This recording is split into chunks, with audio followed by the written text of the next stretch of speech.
নমস্কার, দেখছেন talk to Bangla. আমি অভিষেক রয়েছে আপনাদের সাথে। এই মুহূর্তে যে খবর নিয়ে উপস্থিত হয়েছে, দেশের প্রধানমন্ত্রী নরেন্দ্র মোদী তিনি কিভাবে ভোটে জিতেছেন সেই প্রশ্ন কি এখন মানুষের মধ্যে ঘুরে বেড়াচ্ছে এবং কংগ্রেস কি সেটার কোনোভাবে একটা খুলাসা করতে চলেছে, তেমনই কিন্তু এই মুহূর্তে খবর। তার কারণ 18ই সেপ্টেম্বর আমরা আজকে দাঁড়িয়ে আছি এবং 18ই সেপ্টেম্বর সকাল 10টার থেকে কিন্তু শুরু হতে চলেছে ইন্দিরা ভবন, দিল্লির ইন্দিরা ভবনে রাহুল গান্ধীর সেই হাইড্রোজেন বম, যেখানে তিনি ফাটাবেন এবং হাইড্রোজেন বম অর্থাৎ অ্যাটম বোমের থেকেও হাইড্রোজেন বোমের যে তীব্রতা বেশি সেটা তিনি বলেছিলেন বিহারে দাঁড়িয়ে 1 সেপ্টেম্বর, এবং সেই দিনটা তিনি বেছে নিয়েছেন আজকে 18ই সেপ্টেম্বর। এবং 18ই সেপ্টেম্বর কি হয় আমরা অবশ্যই জানবো, কিন্তু এই মুহূর্তে যেটা প্রশ্ন ঘুরে দাঁড়াচ্ছে বারংবার মানুষের মনে, যে দেশের প্রধানমন্ত্রী যে বেনারস থেকে জিতেছেন সেই বেনারসের যে জয়ের মাত্রাটা সেটাও কিন্তু 1.5 লক্ষ এবং 1.5 লক্ষের বেশি মাত্রায় কিন্তু দেশের প্রধানমন্ত্রীও জিততে পারেননি। যেখানে ইলেকশন, যখন লোকসভা ইলেকশনের ক্ষেত্রটা আসে তখন কিন্তু আমরা দেখতে পাই যে বিভিন্ন ক্ষেত্রে একদম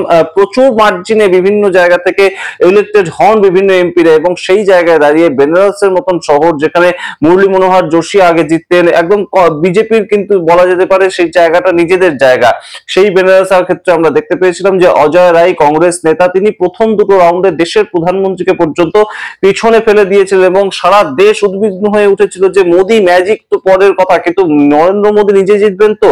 সেই জায়গা থেকে কিন্তু আমরা দেখতে পাই যে শেষ পর্যন্ত 1.5 লক্ষ ভোটের ব্যবধানে 1,52,000 ভোটে তিনি অজয় রায়কে হারান এবং তিনি জিতে যান, যেটা কিন্তু খুব একটা কাছাকাছি মার্জিন ছিল বলেই ধারণা। এবং সেই যে ক্ষেত্রটা নিয়ে গত কয়েকদিন ধরেই কিন্তু চর্চায় উঠে এসেছে সেই ক্ষেত্রটা। তখন কয়েকদিন আগে আপনাদের মনে থাকবে নরেন্দ্র মোদী তিনি বেনারসে যাচ্ছিলেন, বেনারসে গিয়ে একদম তিনি সভা করে এসেছেন এবং সেইখানে অজয় রায় কংগ্রেস নেতা তার প্রোটেস্ট দেখানোর কথা ছিল, কিন্তু তাকে তার আগের দিন রাত্রিবেলা বাড়িতে গিয়ে হাউস অ্যারেস্ট করে ফেলা হলো। এই যে ঘটনাগুলো ঘটছে সেগুলোর থেকে কিন্তু কোথাও গিয়ে বোঝা যাচ্ছে যে একদম সরাসরি ভয় পেয়ে যাচ্ছে ভারতীয় জনতা পার্টি। এবং রাহুল গান্ধী 7ই আগস্ট যে প্রেস কনফারেন্সটা করেছিলেন যেটাকে তিনি একদম অ্যাটম বোমের সঙ্গে তুলনা করেছেন, সেই অ্যাটম বোমের থেকেও বড় কোনো খুলাসা, এবং সেটা কিন্তু ধারণা করা হচ্ছে একদম বেনারসটাকে নিয়ে এবং প্রধানমন্ত্রীর যে ক্ষেত্র সেটাকে নিয়ে একটা চ্যালেঞ্জ হতে চলেছে। এবং এই চ্যালেঞ্জের কথা কিন্তু বহুদিন ধরেই রাহুল গান্ধী বলেছিলেন। এবং আমরা যে পোস্টারটা আপনাদেরকে দেখাচ্ছি, যে কংগ্রেসের নেতৃত্ব কখনোই কিন্তু এইভাবে একদম যে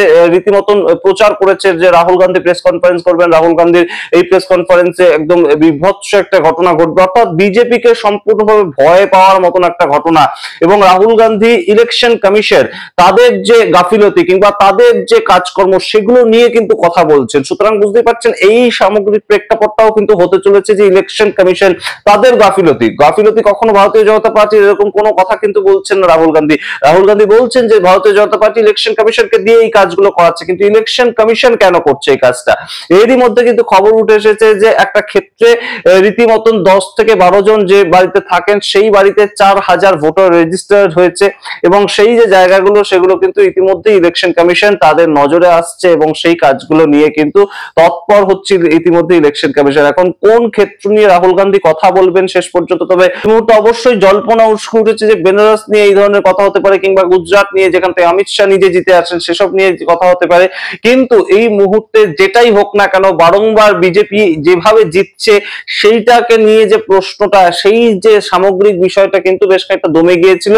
তার কারণ কংগ্রেসের এক নেতা তিনি বিহার থেকে দেশের প্রধানমন্ত্রী নরেন্দ্র মোদীর মা তাকে উদ্দেশ্য করে একটা রীতিমতন অপশব্দ প্রয়োগ করেছিলেন, এবং সেই জায়গা থেকেই কিন্তু এই যে সামগ্রিকভাবে ভোট চোর গাদ্দি চোর স্লোগানের যে ধারাটা সেটা বেশ খানিকটা দমিত হয়ে গিয়েছিল। কিন্তু তার পরবর্তীতে এই মুহূর্তে কোথাও গিয়ে কিন্তু রাহুল গান্ধী আরো বড় একটা প্রমাণ নিয়ে আরো বড় ভাবে আজকেই একদম প্রেস কনফারেন্স করবেন, এবং সেই প্রেস কনফারেন্সের ফলাফল আপনাদের সামনে অবশ্যই রাখবো। কিন্তু যেটা এই মুহূর্তে ধারণা করা হচ্ছে যে এর আগে কর্ণাটকের একটা কেন্দ্রে, একটা বিধানসভা কেন্দ্রে যদি তিনি বলেন যে 1 লক্ষেরও বেশি ভুয়ো ভোটার রয়েছে, তাহলে 1.5 লক্ষ ভোটে যেখানে দেশের প্রধানমন্ত্রী জিতছেন সেই 1.5 লক্ষ ভোটারের মাঝখানে কিভাবে কতজন ভুয়ো ভোটার ঢুকতে পারে, এইটা কিন্তু অবশ্যই একটা বৃহত্তর প্রেক্ষাপট। এবং যেখানে একদম সরাসরি কিন্তু দেশের প্রধানমন্ত্রী তার যে জয় অর্থাৎ তার যে সাংসদ পদ সেটাও কিন্তু প্রশ্ন চিহ্নের মুখে আসতে পারে। সুতরাং কখন কি ঘটে কেউ বলতে পারে না। হয়তো আরএসএস এর সঙ্গে বিজেপির একটা আন্ডারস্ট্যান্ডিং হয়ে গিয়েছে, হয়তো মোহন ভাগবতের সঙ্গে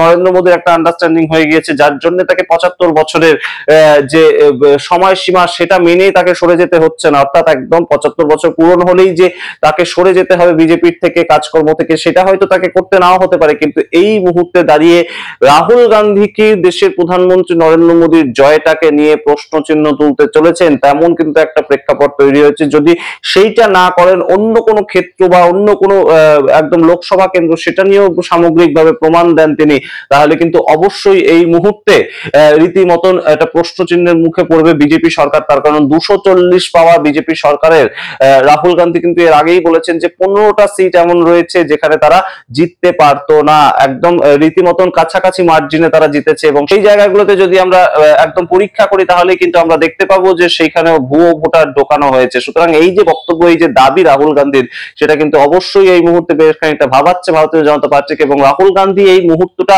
কখনোই ছেড়ে দেবেন না, সেটা দেশের সাধারণ মানুষ সবাই জানে। তার কারণ ভোট চোর গাদ্দি চোর কিংবা ভোটার অধিকার যাত্রা যেভাবে তাকে জনপ্রিয়তার শিখরে পৌঁছে দিয়েছে, গত 20 বছরে এত জনপ্রিয়তা একসাথে রাহুল গান্ধী কখনোই দেখেননি, কোনো প্রেক্ষাপটেই দেখেননি। সুতরাং সবটা মিলিয়ে এই মুহূর্তের পরিস্থিতি বেশ খানিকটা ইন্টারেস্টিং, এবং অবশ্যই বিহার ভোটের আগে ভারতীয় জনতা পার্টির মনোবল কিংবা ভারতীয় জনতা পার্টির জনপ্রিয়তা গ্রাউন্ডে গিয়ে একদম কিন্তু ধূলিসাৎ করতে চলেছে এই হাইড্রোজেন বোম, সেটা কিন্তু মনে করছে দেশওয়াকিবহাল মহল। আপনাদের সমস্ত আপডেট দিতে থাকবো, কি বলছেন রাহুল গান্ধীর সমস্ত বিশ্লেষণ থাকবে আজকে সারাদিন ধরে। দেখতে থাকুন টক টু বাংলা। অবশ্যই টক টু বাংলা ইউটিউব চ্যানেলকে সাবস্ক্রাইব করে দিন। ধন্যবাদ।